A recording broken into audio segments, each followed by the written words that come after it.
नमस्ते दोस्तों, स्वागत है आप सभी का आपके अपने channel be real be simple में एक बार फिर से। उम्मीद करती हूँ कि आप सभी लोग खुश होंगे, स्वस्थ होंगे।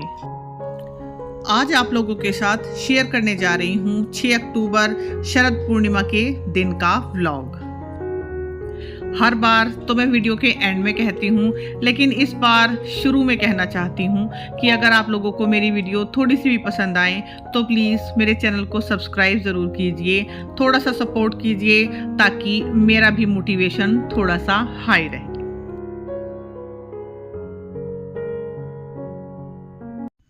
तो चलिए वीडियो शुरू करते हैं। और हर दिन की तरह आज का दिन भी सुबह जल्दी उठने, साफ सफाई करने और उसके बाद पूजा करने से शुरू होता है। नवरात्रि खत्म होने के बाद दशहरे पर जिस दिन मैं माता रानी की चौकी हटाती हूँ, उस दिन मैंने मंदिर की क्लीनिंग की थी, लेकिन आप लोगों के साथ कोई क्लिप शेयर नहीं कर पाई थी। तो ये है मंदिर की क्लिप। नवरात्रि के बाद दोबारा से मैंने मंदिर को एक रिफ्रेशिंग सा लुक देने की कोशिश की है, इसीलिए ये ढेर सारे फूलों वाला पेपर मैंने यहाँ पर बिछाया है।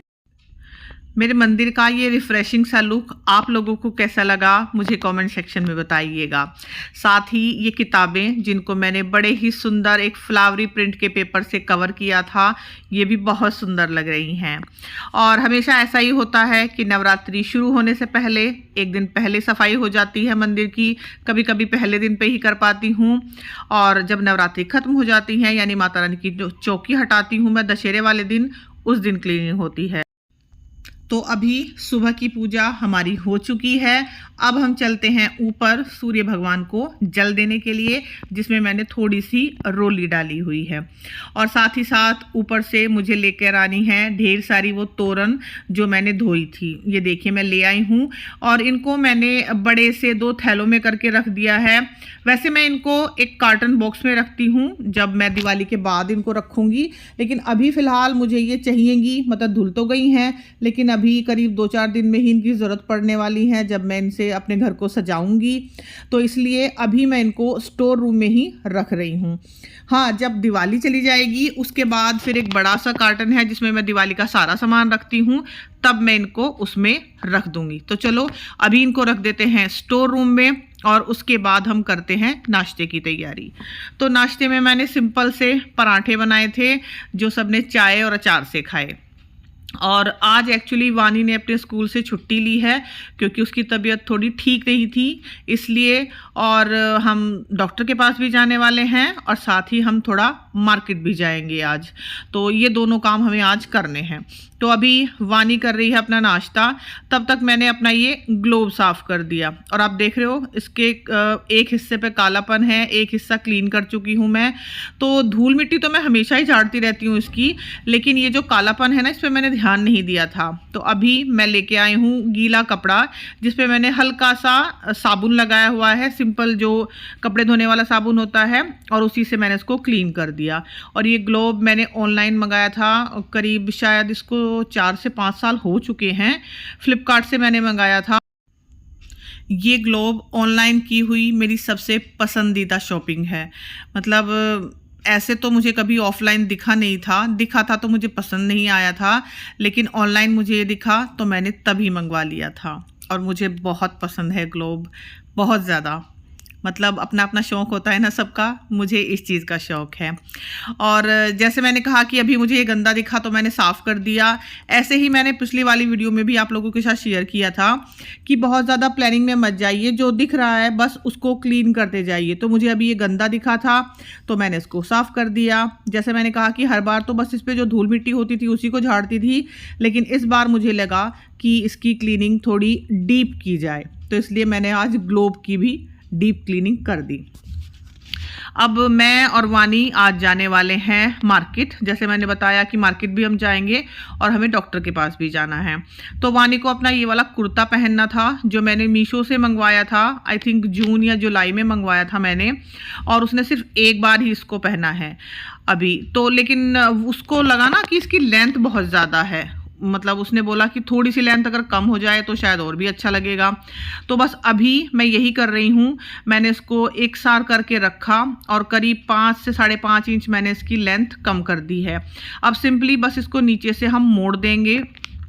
और बहुत ज़्यादा सिलाई तो देखिए मुझसे नहीं आती है, मतलब सीखी थी मैंने लेकिन मैंने प्रैक्टिस नहीं की इसलिए आती नहीं है, लेकिन हाँ थोड़ा बहुत रिपेयरिंग का काम मैं कर लेती हूँ। तो अभी फ़िलहाल मेरे पास 2 बॉबिन रखी हुई थी, उनमें एक में वाइट धागा था, एक में स्काई ब्लू धागा था। तो मैंने दोनों को ही चला के देखा कि ऊपर सफ़ेद लगा लेती हूँ और नीचे स्काई ब्लू लगा लेती हूँ तो थोड़ा सा काम चल जाएगा। होता है ना कभी कभी कि हमें जल्दबाजी में किसी कपड़े में टाका लगाना है और बॉबिन जो है हमारी उसमें उस कलर का धागा नहीं होता। तो मैं क्या करती हूँ हमेशा कि एक बॉबिन में काला और एक बॉबिन में सफ़ेद धागा हमेशा रखती हूँ, क्योंकि बहुत से कपड़े ऐसे होते हैं कि जिन पे सफ़ेद धागा चल जाता है, बहुत से कपड़े ऐसे होते हैं कि जिनमें फटाफट काला धागा चल जाता है। तो आप भी कीजिए, बहुत आसानी होगी आपको। अगर कभी कभी ऐसा होता है ना कि फटाफट किसी कपड़े में थोड़ा सा इमरजेंसी में टाका लगाना पड़ जाए, तो ये देखिए एक तरफ आसमानी धागा और दूसरी तरफ वाइट धागा, तो खैर काम चल गया। साथ ही वानी ने बोला कि इसमें थोड़ी सी फिटिंग भी लगा दो क्योंकि ये लूज़ बहुत ज़्यादा है, और फिटिंग लगाने के बावजूद भी ये उसको लूज़ ही था। उसने इसमें एम साइज़ मंगवाया था, एक्चुअली स्मॉल साइज़ मंगवाना था लेकिन वो इसलिए नहीं मंगवाया क्योंकि स्मॉल साइज़ की जो बाजू थी ना वो उसको टाइट आ रही थी।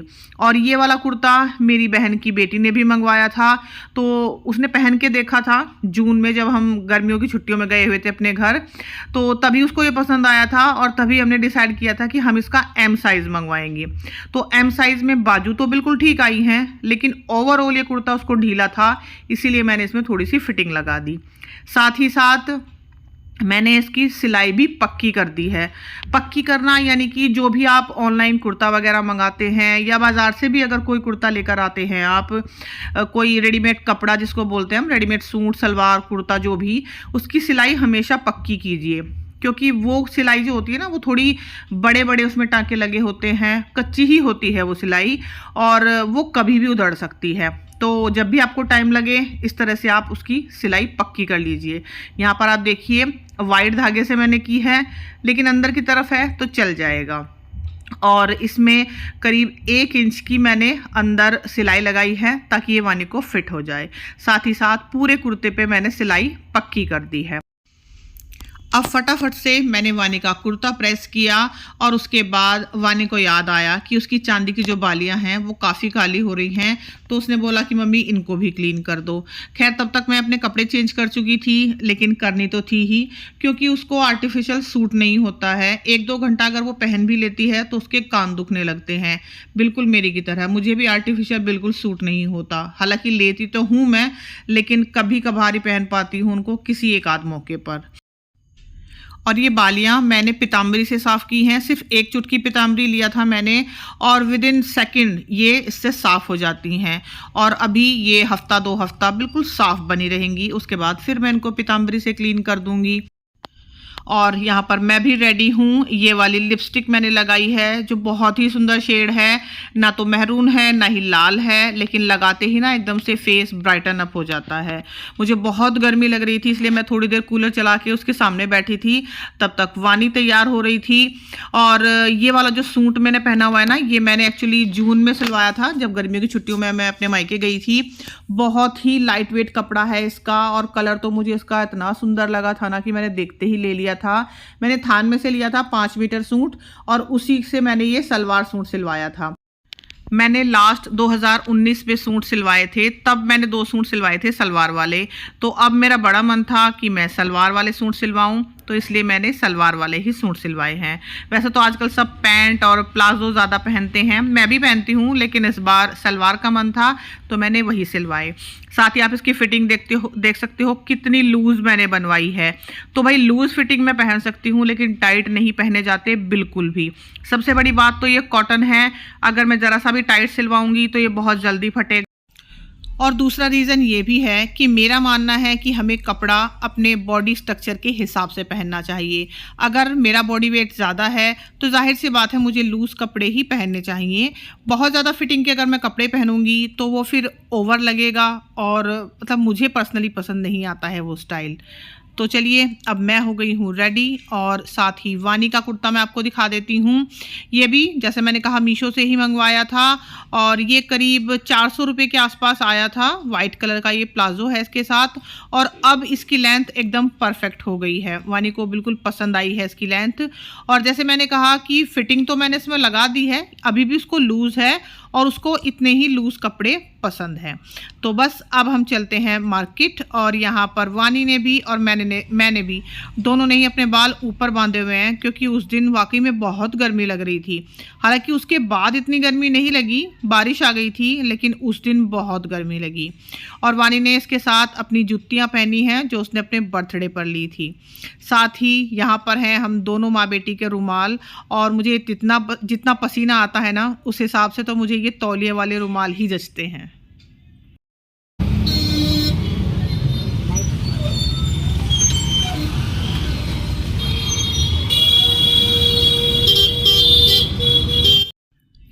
और उस दिन मार्केट में इतनी ज़्यादा भीड़ थी और सब कुछ भीड़ थी करवा चौथ के लिए। तो लेडीज़ शॉपिंग के लिए निकली हुई थी इसलिए बहुत ही ज़्यादा भीड़ थी और मैंने करवा चौथ के लिए कुछ भी शॉपिंग नहीं की। ऐसा नहीं है कि मुझे करनी नहीं थी, लेकिन सब कुछ रखा हुआ था तो इसलिए मैंने कुछ भी शॉपिंग नहीं की। हम बेसिकली जा रहे हैं आज, जैसे कि मैंने बताया, एक तो हमें डॉक्टर के पास जाना है, साथ में वानी के लिए कुछ स्टेशनरी का सामान लेना है और थोड़ा बहुत मुझे घर के राशन का भी सामान लाना है। हालांकि अगर इस वीडियो में मैंने कुछ भी ख़रीदा तो उसकी वीडियो मैं बाद में शूट कर लूँगी, लेकिन नहीं ख़रीदा तो फिर वीडियो बन ही नहीं पाएगी। और गर्मी बस पूछिए मत, एक तो बाज़ार में इतनी ज़्यादा भीड़ और ऊपर से गर्मी की वजह से बुरी हालत। और मुझे उस दिन वाकई में इतना पसीना आया था कि जितना पसीना शायद पिछले दिनों बिल्कुल भी नहीं आया। और ये है वो हॉस्पिटल जहाँ से हमें दवाई लानी है। ये एक होम्योपैथिक हॉस्पिटल है जो अभी खुला है हमारे एरिया में। तो देखते हैं दवाइयाँ कितनी आराम करती हैं कितनी नहीं। एक्चुअली मेरे हाथ पे जो एलर्जी हो रखी है ना, उसकी दवाई भी मुझे आज लेकर जानी है। और यहाँ से दवाई वगैरह लेकर हम लोग मार्केट भी गए थे और उसके बाद अब हम आ चुके हैं सीधा घर। और मेरी हालत देखिए आप, बिल्कुल चिपचिप वाली गर्मी आज मुझे महसूस हुई और पूरे चेहरे पे पसीने से बुरी हालत हो रखी है। तो सबसे पहले तो भाई मुझे ये सब हटाना है, कपड़े चेंज मुझे करने थे, लेकिन फिर मैंने सोचा कि पहले मुझे खाना बनाना है, फिर से दोबारा पसीनों में तरबतर हो जाऊंगी। तो इसलिए मैंने सोचा कि पहले मुंह हाथ धो के मैं खाना ही बना लेती हूँ। और यहाँ पर है वानिका को स्टेशनरी का सामान, अपनी कुछ फाइल्स वो लेके आई थी। और ये वाला सूट जो मैंने सुबह पहना हुआ था मैं इसी को चेंज करने वाली थी, लेकिन अभी थोड़ा बाद में चेंज करूँगी। तो सबसे पहले ये जो लिपस्टिक वगैरह मैंने लगाई हुई ना, ये हम हटा लेते हैं। और इसके लिए मैं सिंपल नारियल का तेल इस्तेमाल कर रही हूँ। हालांकि मैंने चेहरे पर कोई मेकअप नहीं लगाया था सिवाय लिपस्टिक और काजल के, लेकिन उसको भी मैं पहले नारियल तेल से हटा रही हूँ, उसके बाद ही मैं अपना चेहरा धोऊंगी। और नारियल तेल एक बहुत ही अच्छा क्लेंजर है जब आपको अपना मेकअप वगैरह हटाना हो। इससे क्या है कि आपका मेकअप भी हट जाता है और आपका चेहरा रूखा भी नहीं होता। तो एक बार अच्छे से नारियल के तेल से चेहरा साफ़ करने के बाद फिर मैंने एक दूसरा साफ़ कॉटन लिया है, उससे अपना चेहरा क्लीन कर रही हूँ। और अभी फ़िलहाल चेहरा पूरी तरह से क्लीन हो चुका है।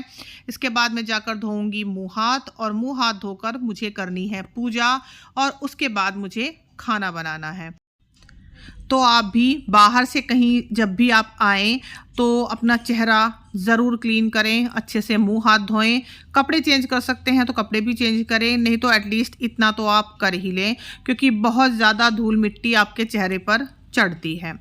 अच्छा, पूजा मैंने कर ली थी, उसके बाद सिंपल सा मैंने खाना बनाया है और अभी टाइम हो गया है 8-10।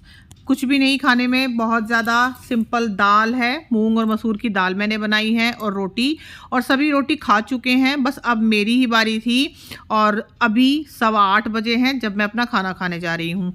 तो डिनर आप जितना जल्दी कर सको उतना ही अच्छा, जितना लाइट कर सको उतना ही अच्छा।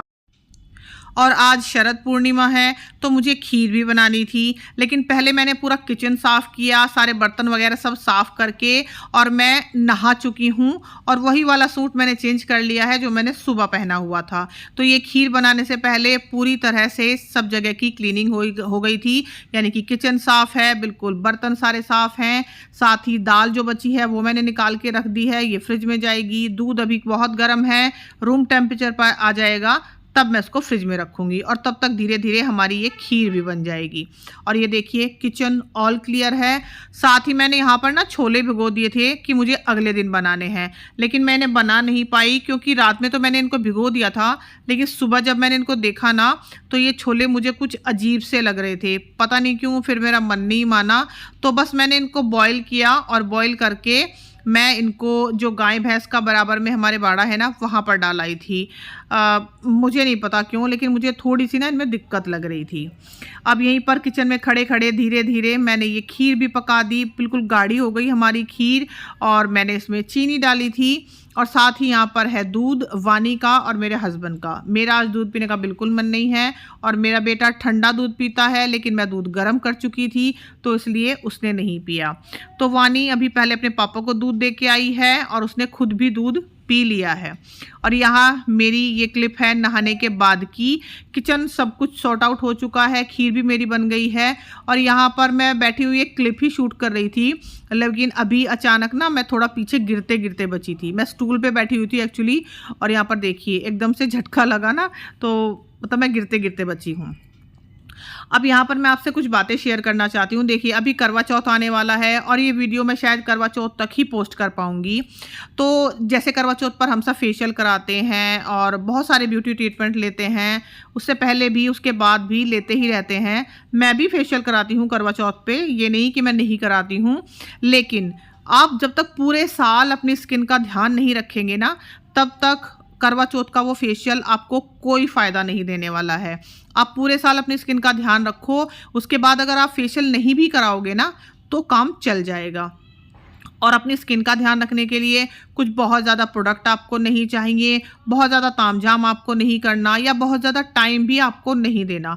आप सिर्फ इतना कर लीजिए कि रात को सोने से पहले, चाहे आप कहीं बाहर गए हों या आप घर में हो, हमेशा इस चीज़ को फॉलो कीजिए कि रात को सोने से पहले एक बार अच्छे से मुँह हाथ धो के, जो भी फेस वॉश आप यूज़ करते हैं उससे अपना चेहरा साफ़ कीजिए। उसके बाद आप हल्के फुल्के किसी तेल से, जैसे कि मैं नारियल का तेल इस्तेमाल करती हूँ, या कोई क्रीम जो भी आपको सूट करती हो। क्रीम वगैरह तो देखो मैं इस्तेमाल नहीं करती, इसलिए आप लोगों को सजेस्ट भी नहीं कर सकती, लेकिन हाँ इन सब चीज़ों से मैं अपने चेहरे पर हल्की सी मसाज ज़रूर करती हूँ। और किसी दिन अगर मसाज नहीं कर पाऊँ, या मुझे टाइम नहीं है या मेरा मन नहीं है, तो एटलीस्ट इतना ज़रूर करती हूँ जो मैं अभी कर रही हूँ। गुलाब जल लीजिए और उससे अपने चेहरे को अच्छे से साफ़ कीजिए। चेहरा मैं ऑलरेडी धो चुकी हूँ, नहा चुकी हूँ जैसे मैंने बताया, लेकिन उसके बावजूद भी गुलाब जल थोड़ा सा लेकर कॉटन पर मैं उससे अपना चेहरा एक बार तो हल्का हल्का क्लीन कर रही हूँ। उसके बाद दूसरे वाले कॉटन पे गुलाब जल लेके मैं उसको अपने चेहरे पे अच्छे से धीरे धीरे डैब करूँगी, यानी कि चेहरे पे गुलाब जल लगाना है। आप इतना भी अगर करना शुरू कर देंगे ना तो आपको अपनी स्किन में बहुत फ़र्क दिखाई देगा। और देखिए अगर हम कहें कि भाई इतना टाइम मिलता ही कहाँ है, तो मैं भी जानती हूँ कभी कभी रोज़ इस चीज़ के लिए टाइम नहीं मिल पाता है, लेकिन जब भी आप बाहर से आएँ या आपने किसी दिन बहुत मेकअप किया है, एटलीस्ट उस दिन तो आप इस चीज़ को फॉलो कर ही सकते हैं। अगर आप इतना भी नहीं करेंगे तो फिर आप शिकायत नहीं कर सकते कि आपकी स्किन अच्छी नहीं है। और जब तक आपकी स्किन अच्छी नहीं होगी ना, तब तक आपकी स्किन पे मेकअप भी नहीं जचेगा। मुझे मेकअप करने का कोई ज़्यादा ख़ास शौक़ नहीं है, मैं कभी कभार ओकेशनली ही मेकअप करती हूँ। डेली बेसिस पे मैं लिपस्टिक भी यूज़ नहीं करती हूँ। हाँ, काजल लगाना मुझे पसंद है, वो मैं लगा लेती हूँ, डेली बेसिस पे तो वो भी नहीं लगा पाती। तो जितना कम आप मेकअप प्रोडक्ट इस्तेमाल करोगे आपकी स्किन उतनी ही अच्छी रहेगी, क्योंकि कोई मेकअप प्रोडक्ट कितना भी अच्छा हो, कितना भी वो दावा करे कि वो हर्बल है, आयुर्वेदिक है, उसमें कुछ ना कुछ केमिकल होते ज़रूर हैं जो धीरे धीरे आपकी स्किन को डैमेज करता चले जाते हैं। और पीछे आप देख रहे होंगे वानी, वो भी अपने बालों में कंघी कर रही है, ब्रश उसने कर लिया है, हाथ मुंह धो लिए हैं। तो जो आदत मेरी है धीरे धीरे अब उसको भी वही आदत होती जा रही है। और यहाँ पर हमारी स्किन रात के लिए बिल्कुल प्रिपेयर हो गई है। कोई भी मैंने तेल नहीं लगाया, कोई क्रीम नहीं लगाई, बस अच्छा से गुलाब जल से अपने चेहरे को क्लीन कर लिया है। अब ये जो खीर थी हमारी, ये ठंडी हो गई है, इसको मैं ऊपर लेकर आ गई हूँ। लेकिन आज चंदा मामा बिल्कुल भी नहीं दिखाई दे रहे थे। चारों तरफ बादल ही बादल और बिल्कुल भी चांद की रोशनी नीचे तक आ ही नहीं रही थी। वरना इस दिन तो चांद की इतनी बेहतरीन रोशनी खिली रहती है कि आपको लगेगा कि शायद किसी ने लाइट जलाई हुई है बाहर। लेकिन आज बादलों में चांद बिल्कुल भी नहीं दिखाई दे रहा था। लेकिन खैर, जैसा भी था मैंने शूट किया। और खीर को भी मैंने पूरी रात बाहर नहीं रहने दिया, क्योंकि बारिश का मौसम बन रहा था, तो मुझे डर था कि कहीं बारिश ना आ जाए। तो जब तक मैं जागी हूँ, रात में करीब 12-1 बजे तक मैं जागी हूँ, तब तक मैंने खीर को बाहर रखे रहने दिया। उसके बाद फिर मैंने उठाकर अंदर रख लिया था। और ये खीर हमारी प्रसाद बन चुकी है, जिसको हम लोग सुबह खाएंगे। तो शरद पूर्णिमा के चांद की ये रोशनी, कहते हैं जिस भी चीज़ पर पड़ती है वो चीज़ अमृत हो जाती है। तो आप भी शरद पूर्णिमा पर खीर बनाते हैं या नहीं, मुझे कमेंट सेक्शन में बताइएगा। मैं कोशिश करती हूँ कि ज़रूर खीर बनाऊँ, उसको चांद की रोशनी में रखूँ और फिर सुबह उसे हम प्रसाद के तौर पर ले लेते हैं। तो चलिए अभी हम खीर को रख लेते हैं अंदर, क्योंकि आज तो चंदा मामा दिखाई नहीं देने वाले हैं। आप देख रहे हो चारों तरफ कितना अंधेरा है।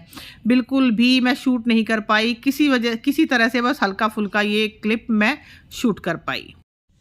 अब ऊपर आई हूँ सोने के लिए, तो मैं अपनी डायरी साथ लेके आई हूँ, जिनमें मैं अपने नोट्स लिखती हूँ कि कल मुझे क्या क्या करना है या यूट्यूब पे क्या काम है, और पानी की बोतल। और अब मैं कर रही हूँ अपने बालों में रिवर्स कॉम्बिंग। मैंने पहले भी आप लोगों के साथ एक बार शेयर किया था, लेकिन आज अच्छी तरह से शेयर कर रही हूँ प्रॉपर तरीके से।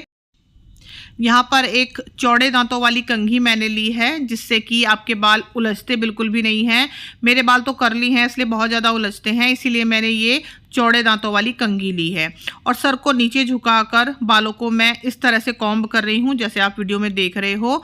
तो इससे होता क्या है कि जब आप अपना सर नीचे की तरफ करते हो, आपके स्कैल्प में यानी कि बालों की जड़ों में आपके ब्लड सर्कुलेशन बहुत ही अच्छा हो जाता है।